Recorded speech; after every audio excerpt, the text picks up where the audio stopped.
Okay, good morning, everybody, and thank you for joining us on this beautiful Tuesday morning as we are studying together Perashat Tissa. Again, thank you to our anonymous sponsor, sponsoring these classes, Lefuah Shalama, all of Am Yisrael, Amen. Hashem should bless our sponsor with all the blessings of the Torah. If anybody would like to sponsor a class, please email us info@ejsny.org. That is info@ejsny.org. Rabotai, there is a very well-known concept. And this is from the Gemara in Masechet Shabbat, Daf Kuf Hey Amud Bet. The Gemara tells us, take a look, page 105b.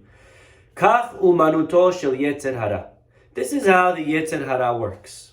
Hayom omer lo aseh kach. Today he'll tell you to do this sin. Lemahar omer lo aseh kach. The next day he'll tell you to do a little bit worse of a sin. Lemahar, and then finally he'll get you to do avodah zarah till we do it. Meaning, the Yetzer Hara is very smart. He knows that if he comes to us in one day and says, listen, go bow down, go eat pork, go eat on Yom Kippur, go eat chametz on Pesach, we're not going to do it. We're not going to go to the most severe sin. Right? So what does he do? First, he plays with our heads. He first gets us to do a small sin. And we listen. And we do it, right? Again, please don't get offended from the examples that I'm giving. If one's not on the level, I'm not talking to you. But let's say a person is observant on Shabbat. Okay, they're observant. The Yetzer Hara is not going to come and tell you, drive on Shabbat. He'll come and tell you, listen, put the lights on with your elbow. Nothing wrong, right? It's an elbow. It's a shinui. It's you're doing it. You really need to get a sefer, by the way. You're getting a book, a chumash, by the way. He's not telling you to go. So that's how he tells you the first Shabbat. Then a Shabbat later, he'll come and he'll say, listen, now watch TV with the elbow. Then he'll tell you, listen, they'll open the car door and then you get in. Till finally, we go and we're doing, but that's how he works, always. A person eats kosher. Yetzer Hara will not come and tell you, eat pork. It doesn't begin there. You know where it begins? It begins with eating kosher in a place that doesn't maybe have a hashkacha. Or eating parv food. It's just a salad. What could be wrong in a salad? Again, he'll pull us one level down. And then after the salad, it's just the fish. And then it's just dairy. And then it's just meat. And then it's pork. He's never satisfied. That's what we need to know. The Yetzer Hara will never leave us alone. And he's very smart in how he operates. And that is why we spoke about in the past the concept of the inch. Be very careful not to give him an inch. Because you give him 1 inch, he's going to take everything. Okay? Very important to stay strong. A person that would never think of wasting their time on nonsense, watching nonsense on an iPhone. Okay, then he'll tell you to begin with 1 YouTube video, then he takes you to a few videos, then it's just 1 TV series, and then it's 5 series, and then it's 1 a week, and then it's one every day, and then it's movies every day, and then he's pulling the person till we end up wasting so many precious hours of our day. This is the umanuto shel yetzer hara. Rabotai, there is a very strong question if that's the case. Baruch atah Adonai Eloheinu melech haolam shehakol nהיה b'ro.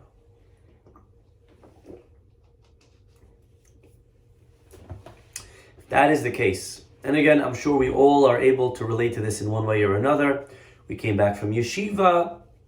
We were on a high. We were learning every day for 5 hours. The Yetzer Hara is not going to come and tell you, stop learning for 5 hours. He's going to tell you, listen, today do 4. Just 4.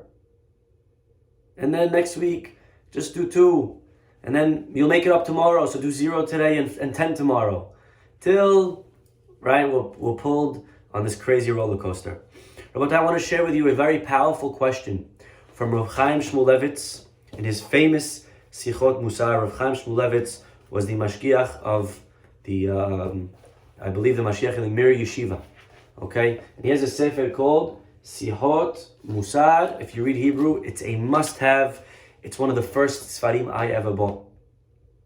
I remember when I was in high school, I got this sefer. I asked my Rebbe, and he recommended this one. Amazing sefer on the Perasha, and it's Musar. It's very, very powerful thoughts and ideas. And Rav Chaim Shmulevitz over here has an essay on our parasha. We open our parasha, so please open up a Chumash if you have one. I'm going to open up mine as well. So here we go. Second. And the parasha, again, the highlight of our parasha, Parashat Ki Tissa, deals with Chet HaEgel, the sin of the golden calf. So here we go. We're going to discuss a little bit today about the golden calf. We're here because we're here. Okay, we made it. We got rid of Ki Tissa and the Shkalim. We spoke about Shabbos. Now let's get to bottom line, Rabbi. Let's talk about the golden calf. Okay, we're itching. Okay, here we go. Chapter 32. Now you realize how tempting Avodah Zarah is. Ladies and gents, chapter 32 tells us something fascinating. And again, Vayar ha'am ki boshesh Moshe, the people, they see where's Moses, they start doing the golden calf. And I want to skip for a second, I want to skip the first 6 verses of the chapter. I want to go to verse 7. And this is that after they already commit the crime, now the camera changes angles and the camera goes to the top of Mount Sinai. Who's there? Hashem with Moses. Vaydaber Adonai el Moshe, God says to Moshe, Lech red, go down. Ki shichet amecha asher he'elita me'eretz Mitzrayim. Quickly, Moses, go down, because your nation that you took out of Egypt has been corrupt. They became corrupt. And look at the following words, verse 8. Saru maher min haderech. They have strayed quickly from the way that I have commanded. They have made for them a molten calf. Vayishtachavulo, they have prostrated themselves to it. Vayizbechulo, they sacrificed. Vayomeru ele Elohecha Yisrael, and they have even said that this is your God that took you out of Egypt. Could you believe it? After all of the miracles that God did, they're able to point at this golden calf and say, this is the God that took you out of Egypt. And the very strong word in this sentence is one word. What's the strong word? I'll give you a couple of seconds if you want to write it on the side. Free bagel hole over here on the line. Okay? What's the key word in the sentence? Says Rav Chaim Shmulevitz, maher. Very good, Zudi. Maher. Quickly. They have fallen quickly. And says Rav Chaim Shmulevitz, how could it be? How could it be when the Gemara tells us that for this sin of Avodah Zarah, of all sins, Yetzer Hara will never be able to make a person fall quickly. It's a process. It's today do this, tomorrow do that, today get a little bit angry, today break the cup, rage, till finally he's getting us to do Avodah. It's not easy for Yetzer Hara to get us to do Avodah Zarah. And mind you, we're talking about not any nation. We're talking about Dor De'ah. We're talking about the generation that saw Hashem at Yam Suf, where the rabbis go so far to say, Ra'ata shivcha al hayam, a maidservant at the sea saw visions and levels that the greatest prophet, Yehezkel, never reached in his life. So you're talking about a people that have reached such highs, that have saw Hashem, that they pointed and they said, Ze Eli ve'anveu, and we know that the word Ze means this, and you can only say this if you're pointing at it. This is my God. They could physically see God, whatever that means. They reached such a level, the Jewish people, and all of a sudden, just maher, so quickly. Saru maher min haderech. They quickly fell from the path to do Avodah Zarah, of all things, on Har Sinai. Okay, imagine in the wedding. Imagine just you hear about a wedding, and then right after the chuppah, the girl marches down the aisle, and instead of going into the yichud room with her husband, she goes with the chauffeur of the limo. Okay, right? It's crazy. Rabbi, why you gotta always pick on the girls for? Okay, fine. The guy goes out of the wedding and he goes in a limo. Okay, same thing. How could it be? How could it be that the Jewish people, maher, quickly? That's his Rav Chaim Shmulevitz's question. Very powerful. And to explain, he says, let us go back to the beginning and study the story the right way. So here we go to the beginning. Chapter, I can't hear you and I can't see you either, okay? Because you don't turn your video on. Okay, chapter 1. chapter 32, Pasuk 1. Here it is. Let's go back to the beginning. Everybody please grab a Chumash. Chapter 32, Pasuk 1. How does the Egel begin? Vayar ha'am ki boshesh Moshe laredet minahar.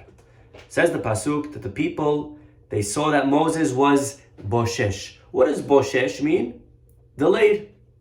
Moses was delayed. Okay? Well, that's a very weird word to say delayed. What kind of delay is that? There's other words to say delay in Hebrew. I don't know the last time anyone ever used the word boshesh. But Rashi tells us, boshesh is actually two words comprised into one. Ba-shesh. The sixth came. What sixth? Says Rashi, our rabbis explain. Moses goes up to receive the Torah, and he says to the Jewish people, I will be getting the Torah, I'll be gone for 40 days and 40 nights. And all he said was 40 days and 40 nights. Now, and he says, I'll be back in the 6th hour from sunrise. Okay, very simple. The people count 40 days, and the 6th hour comes, and Moshe doesn't. Moshe doesn't come. And they get very, very nervous. Where's Moshe? They get very confused, they get very scared. Ba-shesh, the 6th came. Boshesh Moshe. And when the 6th hour came, now obviously, there was a misunderstanding because Moses said 40 days, 40 full days beginning tomorrow. They thought the day that he went up was counting, okay? Look what sometimes communication could solve. But that was what happened. He said 40 days, they thought it meant including that day. He meant, no, it's not including that day. It's starting from tomorrow. The 6th hour comes. Boshesh Moshe laredet. And he doesn't come down. Okay. Vayikahel ha'am al Aharon. So the people come to Aaron because Moses puts Aaron in charge. Okay, they put Aaron in charge. Vayomeru elav. They say to Moshe, Aharon, kum aselanu Elohim. Please go get up and make for us a Elohim. What does Elohim mean? Usually we translate Elohim as a God. But take a look at the sentence. Aselanu Elohim, asher yilchu lefanenu, that's going to guide us. Ki ze Moshe ha'ish, because this man Moses that took us out of Egypt, we don't know where he is. Now, is there a word in this sentence that maybe sounds very interesting? Ki ze Moshe ha'ish, asher he'elanu me'eretz Mitzrayim. This man Moses. The word zeh, remember the word zeh? We just said a few minutes ago, always the word zeh means what?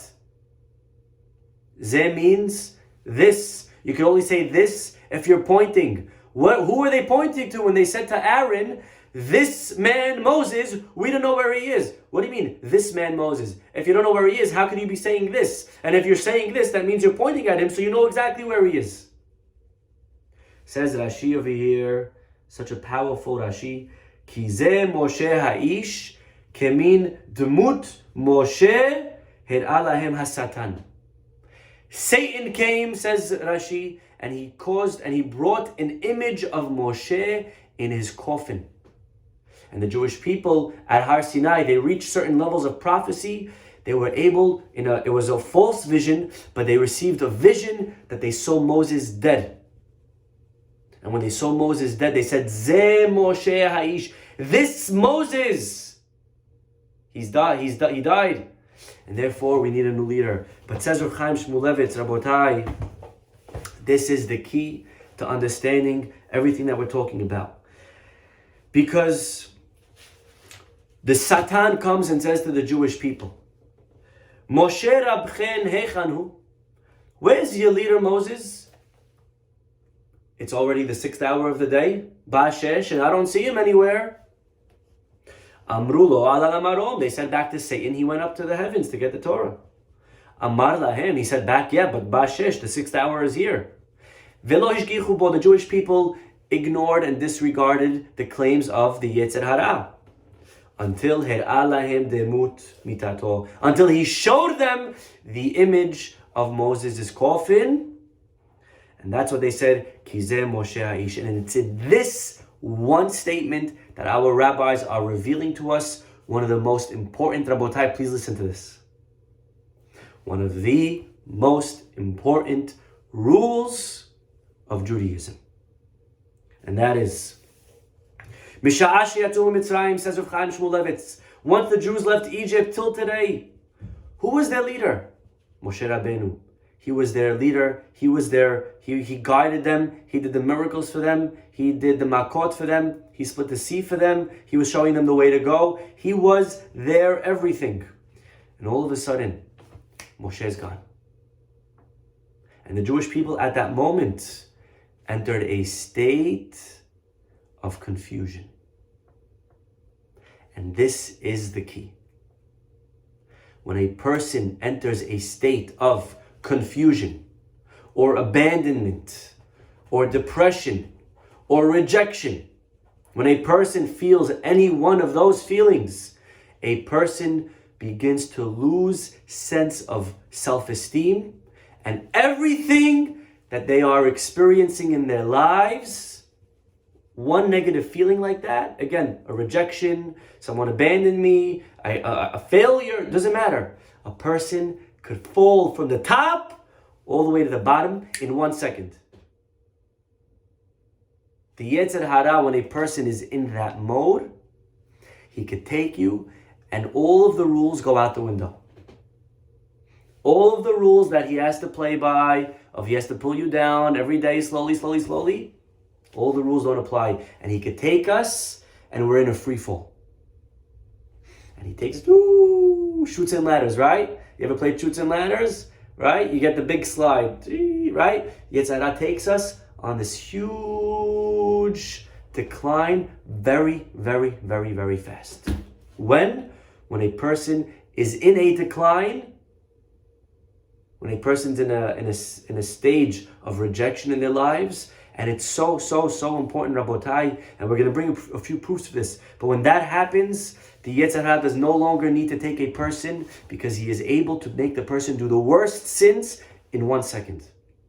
It's so important that when we are punishing our children, when we are rebuking people around us, that we never make them feel rejected. We never make them feel like they're worthless. We never make them feel like they're alone or they're abandoned, because it's at those moments that those people in our lives that we love so dearly, they can go out and they could do the worst things for themselves. They'll go out and they'll try a drug that they shouldn't try. They'll go out and they'll take a drink that they shouldn't take. They'll go out and they'll do things that are very dangerous to themselves, or they'll do things and they'll ruin their reputation.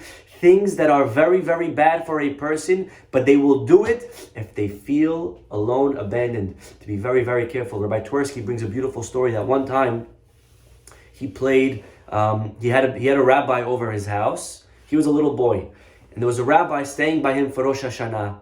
And after the meal, the rabbi asks Twersky, "Do you want to play chess?" Now, Rabbi Twersky at the time was a little kid, but he was a prodigy. He was an amazing chess player. And he says to the rabbi, "I don't know, are you allowed to play chess? I don't know, it's Rosh Hashanah." He says, "Yeah, sure, there's nothing wrong with playing chess on Rosh Hashanah. It's allowed. You're allowed to play on Shabbat, nothing wrong. It's not mukseh." He says, "Okay."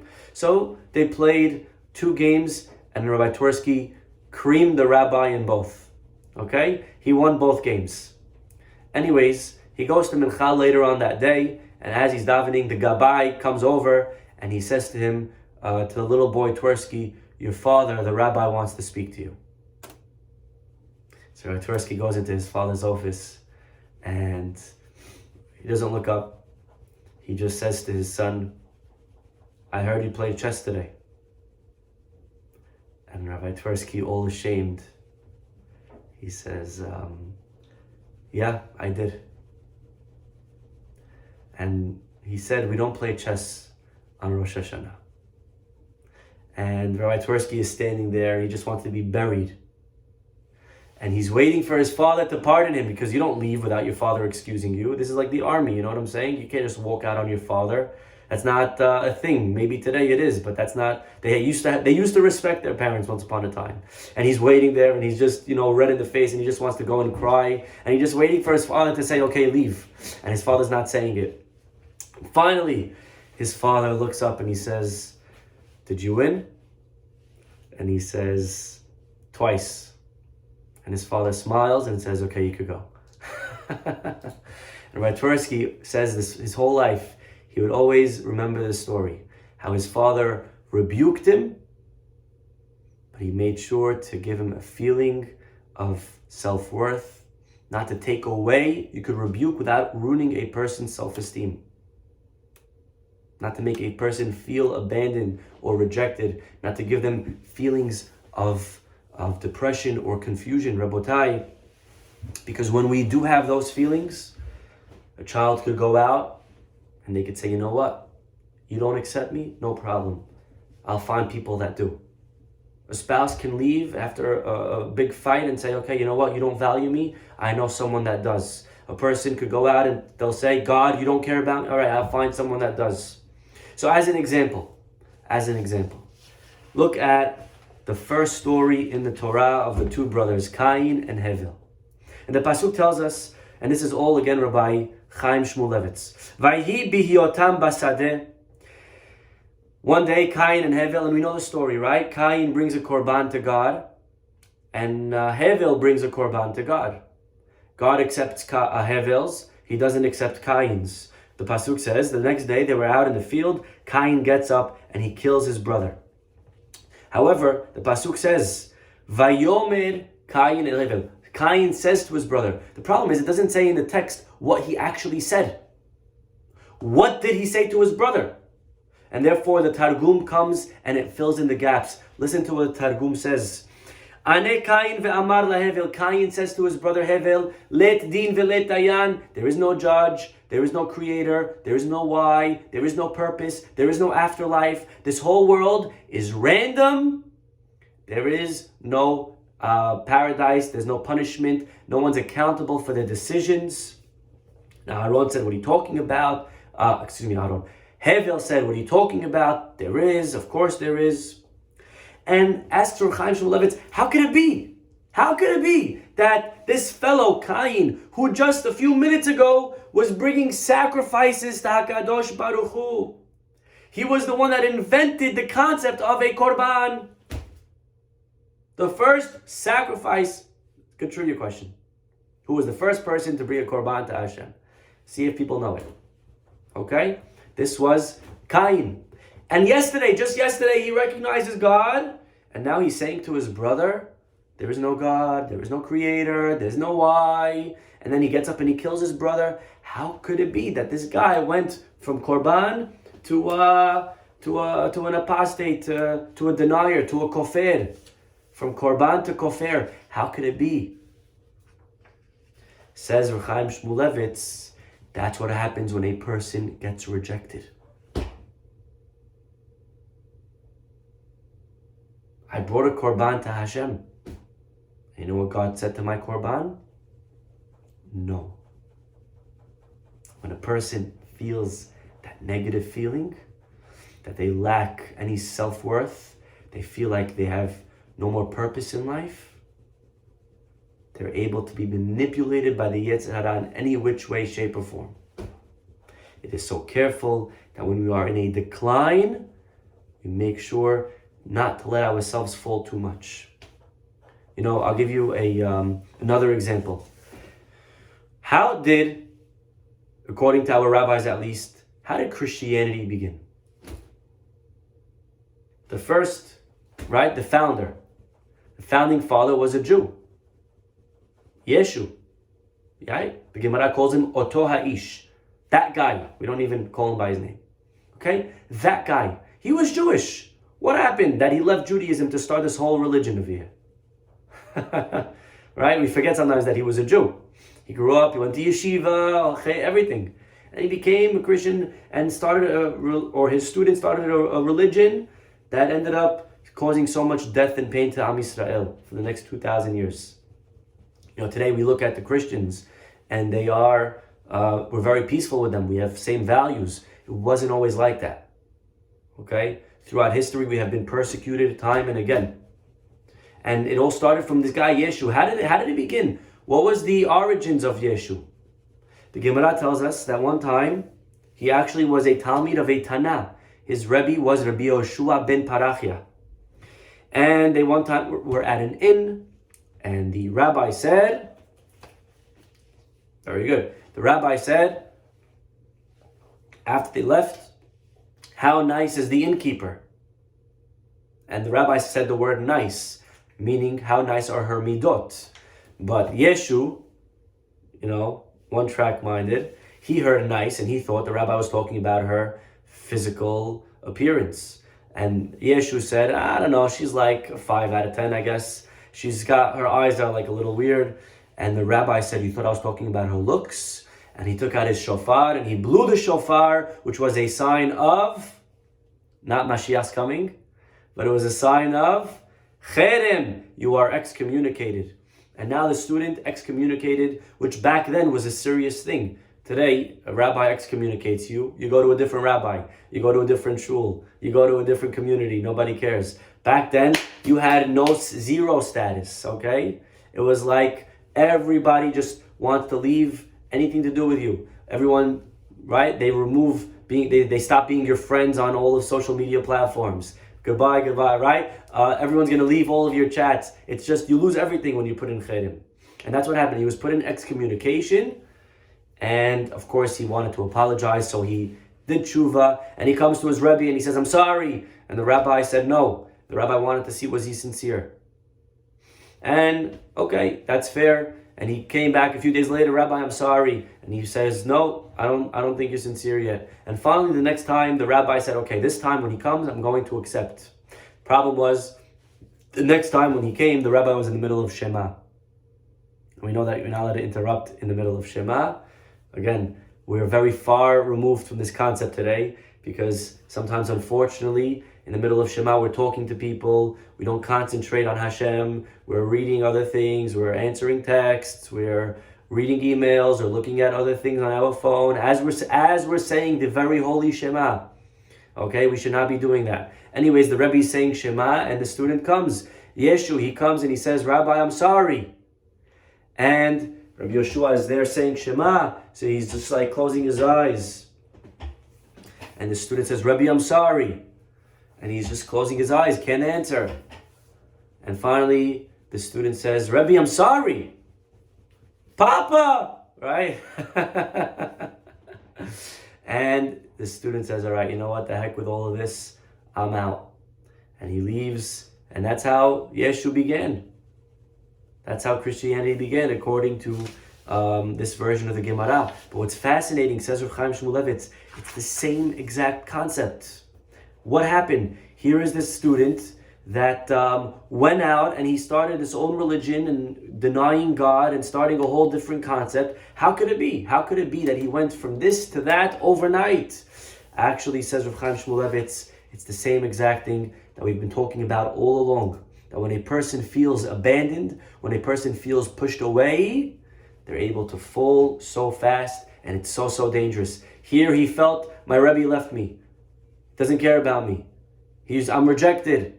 So he didn't have the maturity yet to say, you know what? Just because he abandoned me, it has nothing to do with God. David HaMelech, look what David HaMelech said. Ki avi ve'imi azavuni, v'Hashem ye'asfeni. Even if my parents abandon me, God will never. David HaMelech says that. I guess he didn't have the ability, the maturity to say such a thing. And so he says, all right, if that's the case, I'm out. And he went to do and he committed the worst type of sin, avodah zarah. And again, these could come from being rejected by others, and these feelings could come from myself. When a person fails, how many times, Rabotai, I want you to think of something, okay? And this is such a powerful tactic of the Yetzer Hara. We commit a sin. We do the wrong thing. And what does the Yetzer Hara do? He gets us to feel horrible about ourselves. You know why? You know why when we do a sin, we feel horrible about ourselves? That's not coming from a good place. That's not a mitzvah. Again, it's good to feel guilt. But there's guilt and then there's depression. And if we get to depression, That's all part of the thoughts of the Yetzer Hara. And you know why he wants us to have those feelings? Because he knows that the second we feel depressed and we feel rejected and we're on a decline, he can take us and make us do the worst sins. So he'll get us to do a sin, we'll fail, and once we have that feeling that we're unworthy, he pulls us all the way down very, very, very fast. Like the Jewish people at Har Sinai, Saru Maher min haderech. I'll give you an example. We know the famous story of Shavuot about two sisters, a tale of two sisters, Ruth and Orpah. Both married Jewish boys. The boys died and the father-in-law died. So it's three ladies now. The two girls and their mother-in-law, Naomi. Okay, Naomi's Jewish. She has two non-Jewish daughter-in-laws, but their husbands all died, and Naomi's going back home to rejoin her people. And she's, again, you can imagine, nothing going for her. She has no more husband, no more money, no more children. And on her way back home, her two daughter-in-laws follow her, Ruth and Orpah. And they say, we want to come with you. We want to join the Jewish people. And Naomi does what we're supposed to do to someone who wants to convert, and that is push them away. No, it's not for you. You don't need it. You could be a good non-Jew, and you could earn, and you could get redemption and salvation. You don't need to be Jewish. And they said, no, we really want to come. We really want to come. And she pushed, and each one pushed till finally Orpah buckles, and she says, okay. And she kisses her mother-in-law, and she goes back home. Verut davkaba. Ruth sticks and clings with her mother-in-law, and she continues, and she becomes a Jew, and she ends up marrying Boaz, and they end up having great-grandson David HaMelech. Right? Boaz, Oved, Yishai, David. Great-grandma of David HaMelech.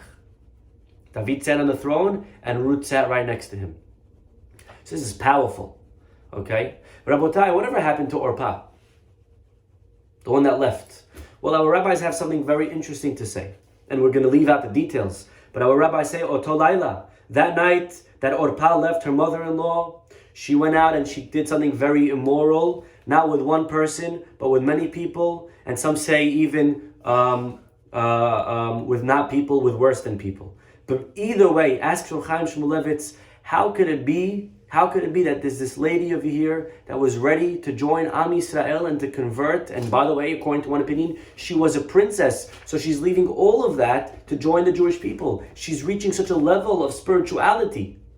And then a second later, she goes back home and she commits such horrible crimes. How could it be? But that's what happens when a person is facing their failures and they look in the mirror and they realize that they dropped the ball. When she realizes that she had such a nefilah, such a decline, that she had such a recognition of HaKadosh Baruch Hu, and she messed it up, and she wasn't able to stand the test of time. She wasn't able to do like her sister. She wasn't able to go. She didn't have the courage and the strength to continue down the right path. And when she made a small mistake, Yetzer Hara took her and pulled her to make the worst possible mistake. Because when a person loses a sense of, again, self-worth, of confidence in who they are and in what they are and what their mission is and what their purpose is, they can be taken on the biggest ride of their lives. And so it's so important that when we fall, and there will be falls that we will have, not 1, not 5, not 10. We will fall many, many times. Says Shlomo HaMelech, Sheva yipol tzadik. You know what Sheva is? Not 7. It's literally 7, but 7 days of the week. We will fall 7 days of the week, and again, the next week, 7 days of the week. And our whole lives, we will fall. We will never get to a point that we won't fall. I want you to all know that. Never in life will we ever be perfect. And failures will come. But not to let it get to us, not to let it get to our minds, because once we let it get to us and we feel depressed about our failures and about our mistakes, and we are confused and we feel abandoned by God or ourselves or our friends or our family, and we feel like nobody in the world cares about me, once we feel like that, we can do the worst things possible. So important to keep always reinvigorating ourselves, our children, our friends, our family, You're not a failure. You're very important. You're good. Doesn't matter what sin you did. You have so much to you. You have so much. It's so important to keep just infusing ourselves with these thoughts. Never to let our image diminish in our own eyes. Because that's all Yetzer Hara wants. Once we lose our sense of self-worth, and once we lose our value, then it's all over. Avodah Zarah is possible. I want to close with one final amazing story. Story that we should all know. It's from the Chumash. It's a story that we read in the Haftarah just a couple of weeks ago. And it's probably one of the most powerful stories in the entire Nevi'im. Something that no matter how many times you talk about it, there are lessons to be learned. The story is about King Saul, who was sent by God to do finally once and for all to what? Destroy Amalek. Ready to do it. Once and for all, we're going to get rid of them. And he goes out and he's given very clear instructions. Kill them all. Male, female, everybody. Sheeps, nobody stays alive. And Shaul almost listens. He keeps the king alive. Keeps the sheep alive. God is furious. He comes to Shmuel and Avi, the prophet, and he says to Shmuel that night, I don't know what I was thinking. I don't know why I anointed Saul. What a mistake. He's out. Go and tell him he's fired. We got to find somebody else. Well, take a look. Whole night, Shmuel prays to God to forgive Saul. God does not hear it. He doesn't forgive him. Okay, he has no choice.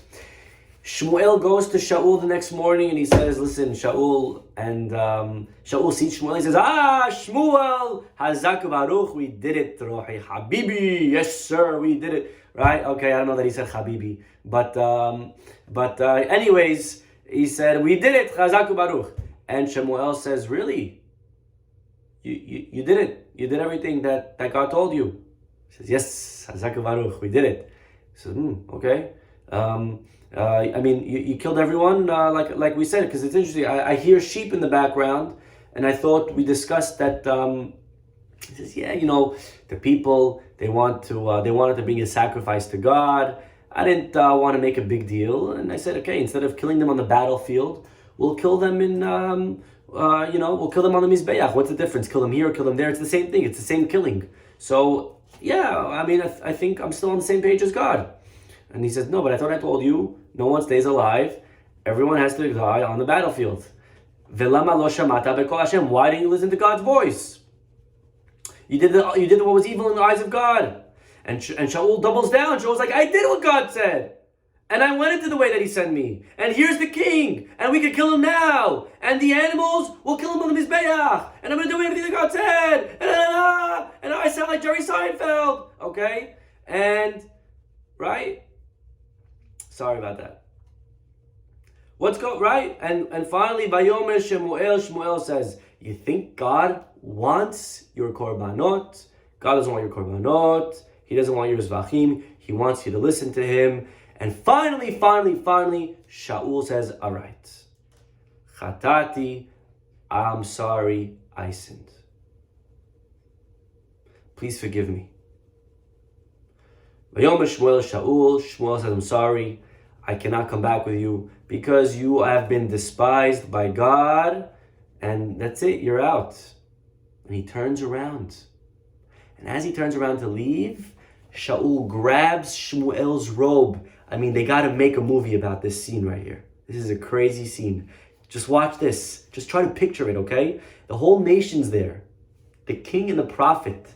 And the prophet turns around and he just dropped the mic on you. He just told you you're gone. And he turns around to leave. And Shaul grabs his robe. And as he grabs his robe and Shaul's pulling one way and Shmuel's going the other, the robe tears. The robe rips. Vayomer elav Shmuel, and listen to this line, says Shmuel. He turns around after his robe just got ripped. And he says, Kara Hashem et mamlechut Yisrael me'alecha hayom. And he turns around and he says, the kingdom of Israel was just ripped from your hands, my friend. Boom!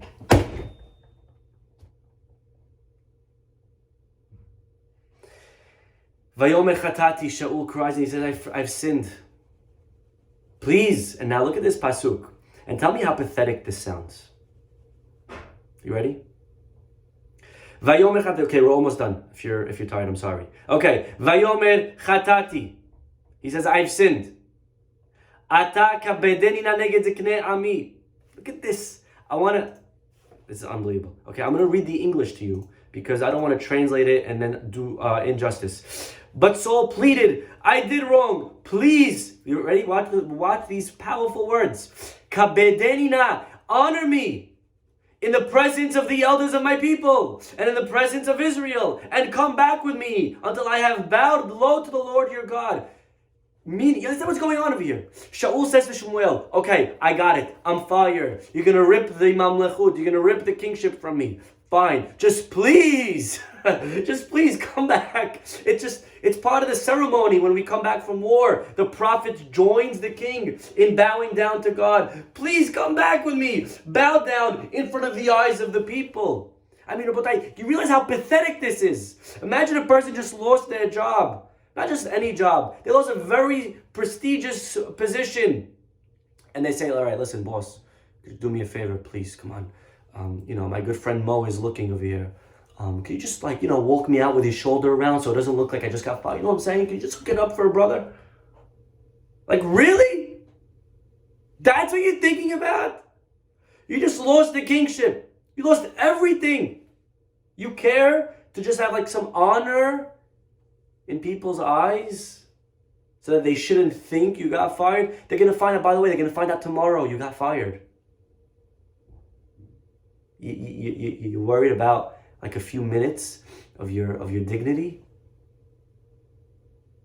Says Rav Chaim Shmulevitz, this is not pathetic at all.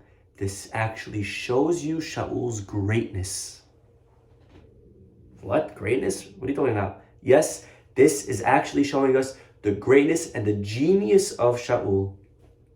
Here is Shaul HaMelech, and Rabotai, you have to put yourself in his shoes just for 1 minute. Imagine what's going on in his mind. He's the king of the world, and he just made a big mistake. And he didn't apologize right away, and that's an even bigger mistake. And finally he apologizes, but it's too late. And he's losing everything. He's losing the malchut. He's losing the kingship. He's losing forever his honor and his family's honor, and he's going to be spoken about forever as the guy who made the mistake that didn't kill Amalek. But, says Rav Chaim Shmulevitz, Yada Shaul also knows the danger of a fall. He realizes that right now, I am about to fall big time. I am right now in a state of rejection. I am in a state of decline. And if I don't catch myself, if I just let the Yetzer Hara take me for this ride, it's going to end very, very bad. Because it's not going to stop with Amalek. I'm going to go like what Cain did. I'll start denying God. I'm going to go do what Yeshu did. I'm going to go do what the Jewish people at Har Sinai did. When a person is confused and a person feels like all is lost, they'll actually go out and they'll lose much more. And Shaul, the genius that he was, knows, I lost a lot. And I lost the kingship, but I don't want to lose my soul. And he does whatever he can to remind himself that he still has value. I still have honor. Please, Shmuel, come and bow with me.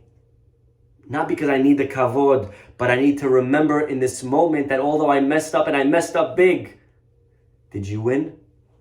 Yes, you shouldn't play chess on Shabbat, but did you win at least? Please, I need to give myself. I don't have a smart father, Rabbi Twersky, that could give me that feeling of confidence right now. I need to give it to myself. Please give me the confidence that I need. Come and bow with me. Don't let me lose all my sense of self-worth. I need to retain some dignity, a little bit, not because I want honor, but because I know that if I don't, I'm going to fall very, very fast. Very, very low, very, very dangerous. Rabotai, what a powerful, powerful concept. Such a lesson in life that, again, whether it's with our children, with our spouse, with ourselves, sometimes they make mistakes. Our children will make mistakes, and we have to teach them a lesson. We will make mistakes, and we need to teach ourselves a lesson. And we need to do tshuva, and we need to do vidui, we need to do ana, we need to say sorry, and we should feel guilt, but not depression. Because once a person gets those negative feelings, again, of rejection and falling, and all of these horrible thoughts, there is no end to where we can fall when we're declining to catch the fall.